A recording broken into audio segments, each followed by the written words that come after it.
what a wild, incoherent statement that was. Rubber stamp for President Obama. He proved maybe he wouldn't be, because he actually just said he's more liberal than President Obama. President Obama supports the troops in Afghanistan.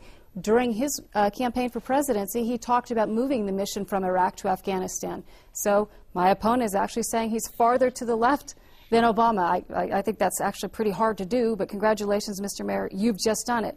Two things shock me. What the troops, if this airs on C-SPAN in the future, and I hope it does, the troops are hearing you tell them their mission is unimportant. That reminds me of, man, I was a little girl in Vietnam, and I remember those, during Vietnam, let me rephrase that, during Vietnam, and I remember my dad was a World War II veteran, my dad talking about what it meant to our troops overseas to hear politicians like you gut their mission and tell them that it was unimportant. I wholeheartedly disagree with you, Mr. Mayor. You are so wrong on this, and you are farther to the left than your president. Thank you.